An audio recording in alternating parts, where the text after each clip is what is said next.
Annyeonghaseyo, Korea. This is the only Korean I know, so the rest of the conversation I will have in English. I'm really excited to be here with you to kick off Siemens Battery Day. The world around us is changing, and technology is playing a big role in making it happen. As I look around in this room, it makes me more convinced that this decade is the decade of battery. There is growing demand for battery fueled by transport electrification, as well as because of grid energy storage. And it is projected because of that, the production capacity for battery needs to be 14 times by the end of this decade compared to where it started. Additionally, governments around the world and their regulations are actively shaping the battery ecosystem. For example, EU has mandated a digital battery passport for any battery which is more than 2 kilowatt hour by 2027. So when we look at all of these factors, it is not surprising to see that battery suppliers, machine builders, material developers, automakers, they are investing heavily, more than $300 billion in batteries. As BJ mentioned, Korea is one of the leaders in battery. You deliver more than 25% of global battery capacity to the world. However, as you, battery suppliers, machine builders, material developers, and auto OEMs look to increase your market share in this highly competitive, increasingly evolving battery market, there are various challenges that you face. I'm just going to mention a few. For mass adoption of electric vehicles, the energy density of battery, that means how much energy you put in 1 kilogram of battery, needs to be pretty much doubled. And that requires changes in materials, new innovations for cell and pack. As Korean companies go and set up new plants, not only in Korea but across the world, there will be tremendous new challenge in scaling up those production capacity. That on top of how you reduce your scrap rate, improve your quality, also meet sustainability challenges, as well as regulations. When we look at all of these challenges, we need to also keep in mind that battery fundamentally is very different than IC engine. In battery, you have materials, electronics, electrical, mechanical, software, all of these domains interact very, very strongly. And these interactions were either very weak or non-existent in the technologies of past. And because of that, the traditional engineering and manufacturing practices, which were actually developed and perfected for IC era, are not adequate. We are seeing that when companies rely on these traditional processes, they encounter lengthy development cycles, very costly processes, often leading to over-engineered and overpriced systems. When I go across the world, everywhere I hear that companies are itching to change and bring a new paradigm shift. And that's what we are looking to bring with Siemens. We are looking to change it through what we call digital transformation. What we are focusing on is how battery companies can accelerate innovation, how can they unlock the potential of their large-scale manufacturing by combining the digital world where you can explore new designs, new innovations from material to system level, and connect it seamlessly with the real world where these innovations needs to be manufactured, needs to be deployed. And how we do that? We do that with our accelerator portfolio that is based on 3 key dimensions: digital twin technology, automation solutions, and data and generative AI. How we are delivering this digital transformation is through what we call digital threads. What these are, these digital threads essentially are taking the solution that we have and connecting them, mapping to your business processes. I will not go into details of these digital threads. The rest of the day, you will give you a chance of listening to our speakers and getting a deeper dive in what these digital threats are, how they are adding value to your processes. What I will focus on is the business value we are bringing to battery ecosystem. And I'm excited to share that Siemens, with this software and automation portfolio, with our accelerator portfolio, has gained exceptional recognition in battery industry. 8 out of top 10 battery suppliers, who pretty much account for 85% of battery production capacity today, leverage Siemens solutions. In addition, 19 out of top 20 battery machine builders also use our solutions. We are not only working with these large enterprises to help them continue to be the leaders and drive this future of battery industry, we are also working with the disruptors. When we look at the new startups, new joint ventures that are coming in the battery world, increasingly, all of these companies and many more are using Siemens as their preferred technology partners.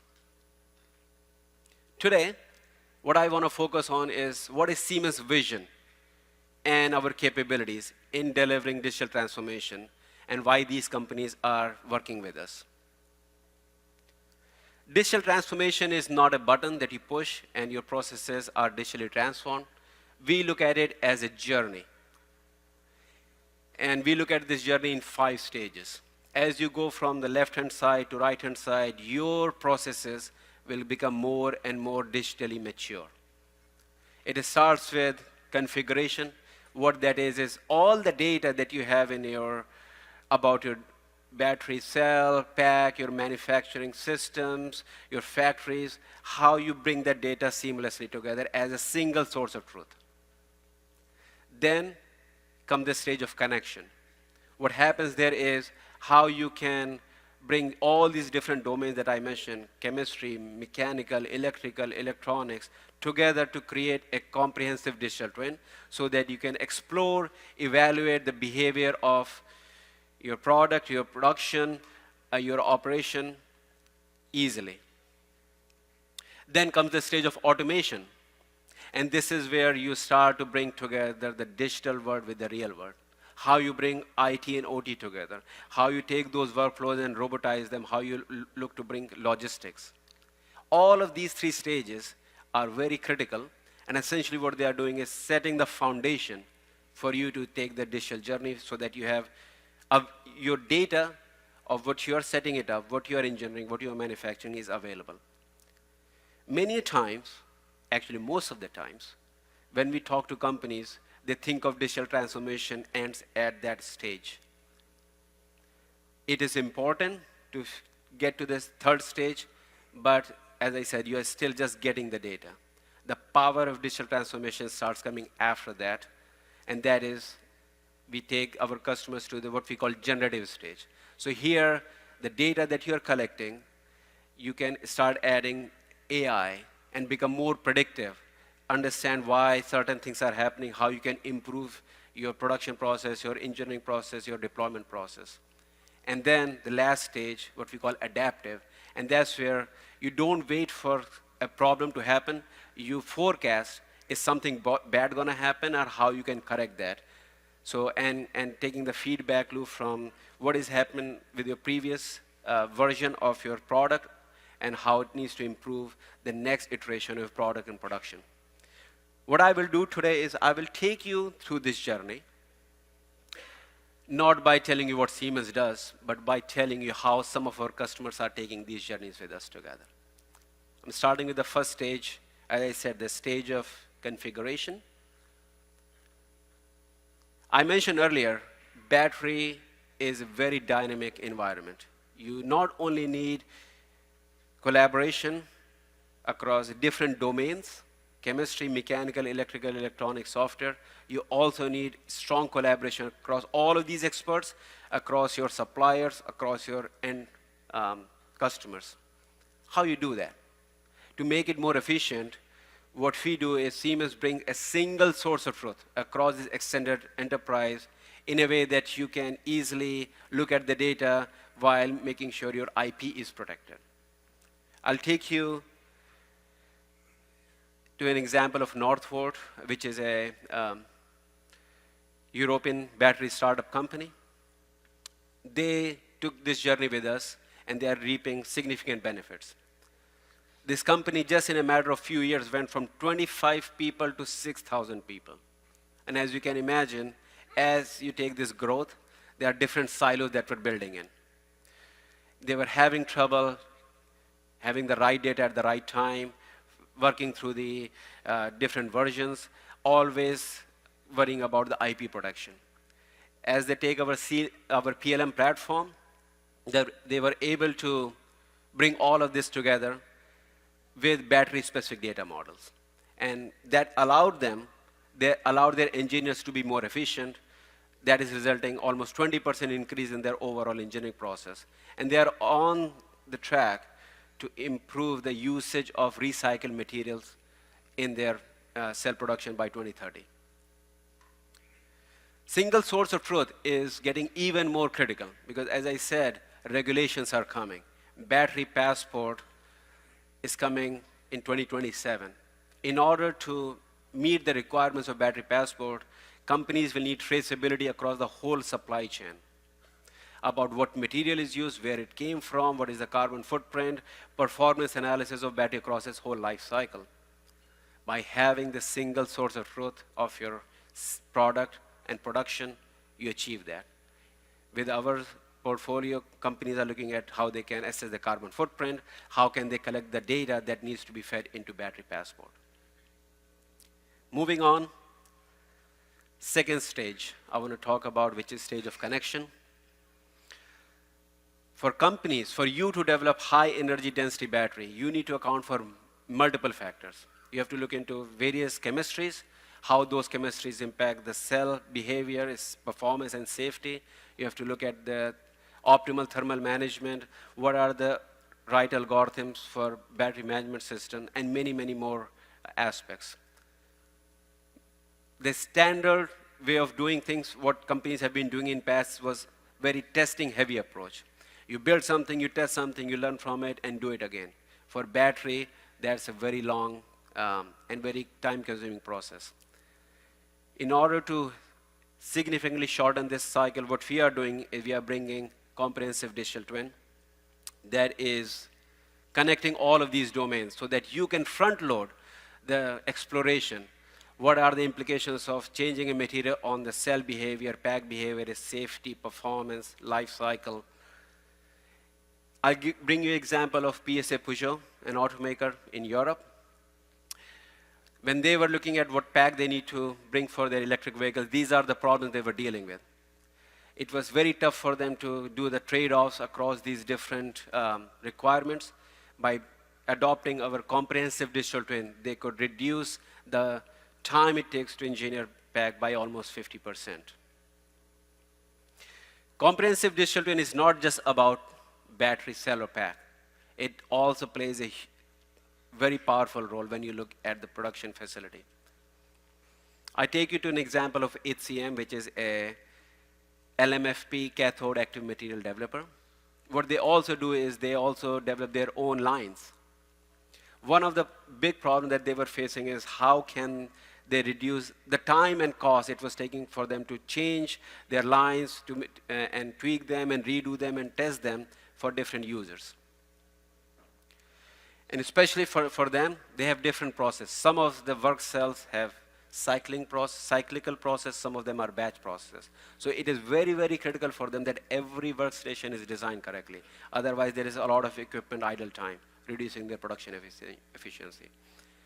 What they started doing with us, they leverage our plant simulation so that they can bring a digital twin of their complete line. And that they can connect with the MES and SCADA in their factory so they can simulate the output of the line, what are the potential problems, what will be the bottlenecks, energy outputs, and many other things. And this was key for them to bring more than 15% improvement in the production efficiency and approximately 5% reduction in the electricity consumption for their full line factory. And they are on their path working with us to more and more automate their production line. One of the big problem, I believe, everybody in the battery industry is facing is availability of machines. To my last count, it is taking almost 12 to 18 months of lead time to get the machine that you will need for your large-scale manufacturing. Also, when I talk to companies in Korea and across the world, many of them are looking to engineer their own machines, bring new innovations so that they can simplify, consolidate various processes in one machine. The typical process, you give a specification to machine builder build a prototype, you test it, install it in the factory to find error. Too long. So to improve that, we come to the stage of automation in our digital transformation journey. And with Siemens, we bring an integrated workflow from concept to the full commissioning of these machines. I bring you an example of Manz, a German machine builder. This is the issue they were facing. What we started doing with them is they not only bring the digital twin of the machine, they also started doing the PLC code generation and validation against these digital twins so that they don't have to wait for the prototype to be ready to do the controls and validation. And this we call virtual commissioning process, which is a combination of digital twin and automation technology. This is tremendously helpful for them and many other machine builders to reduce the time it takes to build the machine and cost, in their case, more than 20% reduction in their machine development cost. The pinnacle of this stage is bringing IT and OT together. One of the big problems that we see for battery industry is the high scrap rate. And why that remains to be such a big problem, because 80% of the data that you are generating in your factories is untapped. That is stopping you from leveraging that data to learn what is happening in your production process, how you can learn from it and improve it. Many companies, startups, large enterprises are coming to us to solve that issue with them. I bring you an example of Freyr, a European battery startup company. They are at a pilot line. They are looking to go to multiple gigafactories. They took this journey with us where they wanted to build a data-driven smart manufacturing facility. And how they are doing it, they are connecting the OT, all the PLCs and drives and machines with the IT side of the work through MES and SCADA layer back to the PLM.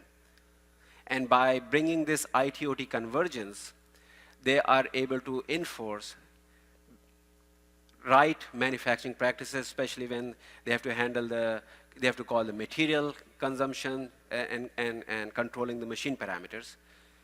And as they are deploying these things, even on their pilot factory, they are more convinced than ever that this is the path for them to reduce the production time, to reduce the scrap rate, and they believe they will be able to reduce the scrap rate in half the time that would have taken them otherwise. As I mentioned earlier, all the things, as you see, that I've talked about is all about setting the foundation. Single source of truth, comprehensive digital twin, automation, IT, OT, integration. These are very, very powerful stages, helps you get the right things in place. But are they solving your scrap rate problem? Are they solving your quality problems? There is more we can do. And that's where I bring you the stage where I want to spend more time. The stage of generative. What we are doing at this stage with our customers is, once they have the data, the right foundation, we are working with them to bring the power of data analytics, battery-specific analytics, and generative AI, so they can bring the things like real-time analytics to improve the quality, to reduce the scrap rate. I'll bring you a couple of use cases, starting with the use case of this tier 1 battery supplier. They have IT-OT integration in place, they have the PLM system, but the problem they were struggling is in their production, when they were doing the formation and aging at the end of cell manufacturing, they have to wait 20 days to find out whether they have a bad batch of cell or good batch of cell. And that slows down the process. It's a big bottleneck in their overall throughput. Working with us, because we are working with the data that they're collecting and they were throwing away. As I said, 80% of the data that is coming out of the machines is not utilized in the factories. We are working with that data, and within few hours, with our battery-specific analytics, this customer was able to find out whether they have a good cell or a bad cell. What is the result? They don't have to wait for 19 additional days to find, do they have a problem? Is it good? Yes. Does it solve the end problem? No, because just to find problem quickly is good but not good enough. So then we continue working with them so that not only they find the problem, they can also see why that problem is happening. And this is where the data from which material batch they are using, how different machines parameters are, how those things are controlled, all of data come together to correlate the issue that is driving this problem. In this specific case, they found out the problem was the slitting blade that was driving this bad batch of cells. And then once they found the problem, they now continue to work with our industrial IoT, the data that is coming from PLCs. We were able to set a predictive maintenance schedule, leveraging machine learning. And with that, they could find out what is the slitting blade replacement schedule needs to be so that they don't have that problem. So as you see, building on the foundation, applying generative AI, machine learning, data intelligence, we are delivering real value. And in this case, this process helped them reduce the scrap rate by more than 10% from their baseline. And because now they can do the production much faster, they have less stopping. They are projecting that for their large gigafactories, this deployment will save them more than $100 million per year. Another use case I want to emphasize, when we look at gigafactories, everyone is looking to improve the throughput. One of the reasons why throughputs many times is low is downtime of the machines. And many times it's because it is tough for operators to report the problems in the timely manner. To our count, more than 70% of the problems go unreported. So how we solve it? We are bringing the power of generative AI connected with the PLM and automation technologies. This is the work that we are doing, partnering with Microsoft. And I want to take you to this journey through a descriptive use case. So in this case, there is a factory. This is a pack assembly. The operator found out that there was some problem in one of the robots. They could speak in their native language in the Teamcenter app. Microsoft OpenAI services translate that from their native language in English, also describe the problem leveraging AI in Teamcenter, which is our PLM backbone. That problem then immediately can be sent through leveraging the single source of data, the robust data backbone that I talked earlier, to engineers who may not be sitting at the same location. In this case, they were sitting in Germany. The engineers who are sitting there, they immediately get to know the problem. And they are not only getting to know the problem leveraging AI, they are also trying to find out other things they need to know about that machine. In this case, the problem was the PLC code that they have to go. AI, again, is helping them write the PLC codes, debug the PLC code. So they find the problem easily, and they find the solution quickly. Once the new PLC code is created, they put it back in our Teamcenter backbone, and the solution is immediately sent back.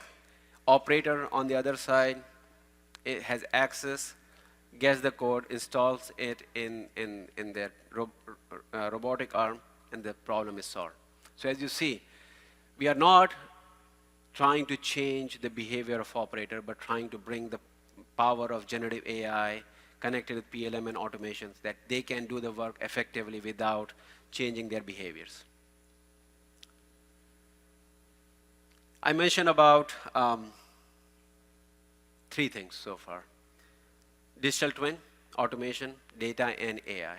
When you look at these 3 dimensions, they all come together in what we call industrial metaverse. Earlier this year, our CEO, Roland Busch, he has announced how Siemens is investing and leading the world in industrial metaverse. Industrial metaverse is essentially a virtual representation where you bring the immersive environment connecting real and digital world.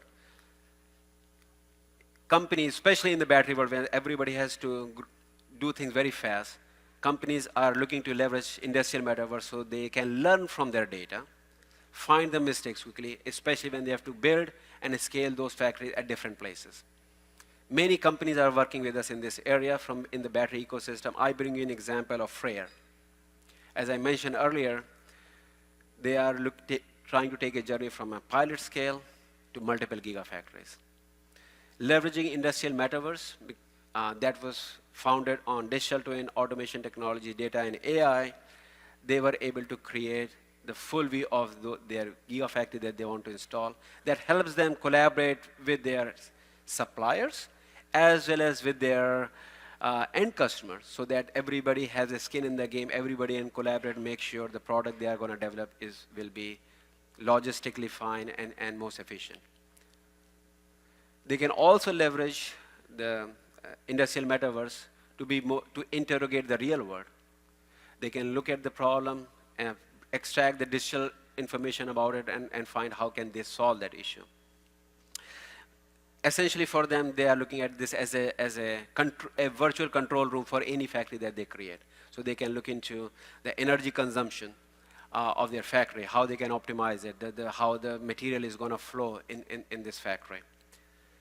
And this is just one of the examples. This is a journey. There is a lot of use cases.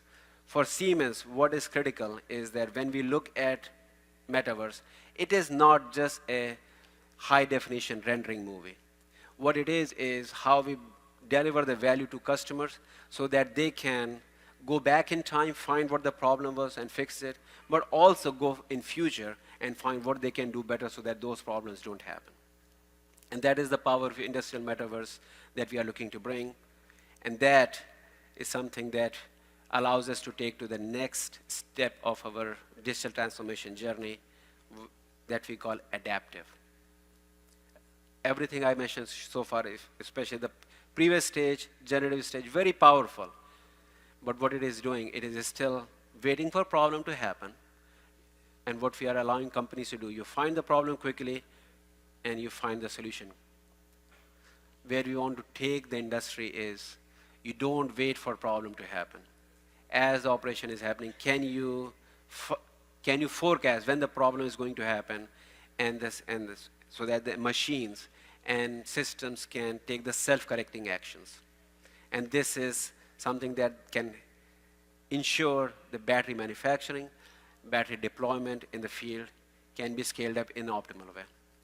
And how we do that, we are looking to do that through the power of executable digital twin. That means taking the digital twin and making it run on the edge devices, in the cloud, on the factory floors. I'll describe that through a simple use case.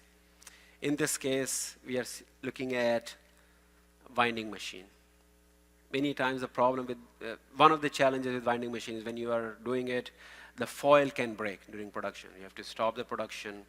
It is very tough to measure when the foil is going to break because you are predominantly measuring speed and torque and these kind of things. Right? And of course, you have no idea what is happening across the whole meters of these foils. What we are doing is, because we can create the digital twin of this operation, this manufacturing step, we know where the manufacturing is happening. We have PLCs. What we start doing is we start creating the executable digital twin. Those executable digital twins are running in the virtual environment or industrial edge in the factory floor, so that continuously you are having two operations in parallel. One is in the real world with PLCs controlling the machines, and then in the virtual world, in the same place, you are seeing what is happening. And the power of that is you can start measure or virtually sense a lot of the things that you can't in the real world. And in this case, they can find, okay, at what position the strain is getting to a breaking point. and before the problem happens, executable digital twin can not only find the problem, and it can find the right way to control it. That means how you can change the speed or torque of the motors controlling the winding machine. And it then sends that back through PLCs. So as you see, this is an example of finding the problem before it happens and doing the corrective actions. You can think of the same thing when battery is being utilized in a car or in a container energy storage system. With our digital twin, we can run it in the field, in the cloud, on the edge. So as battery is performing, we can also see what it should be doing versus where it is. And by knowing the difference, we can allow companies to recall the product for servicing, avoid some of the very costly and sometimes life-endangering events that has happened or can happen, both for the vehicles but also for the battery parks that the companies are looking to put for energy storage systems. So this is the journey we are taking. As I mentioned, digital transformation is absolutely necessary if you are trying to innovate fast and trying to bring those innovations to the market fast in a large-scale manufacturing in a cost-effective way. But at the same time, digital transformation is a journey.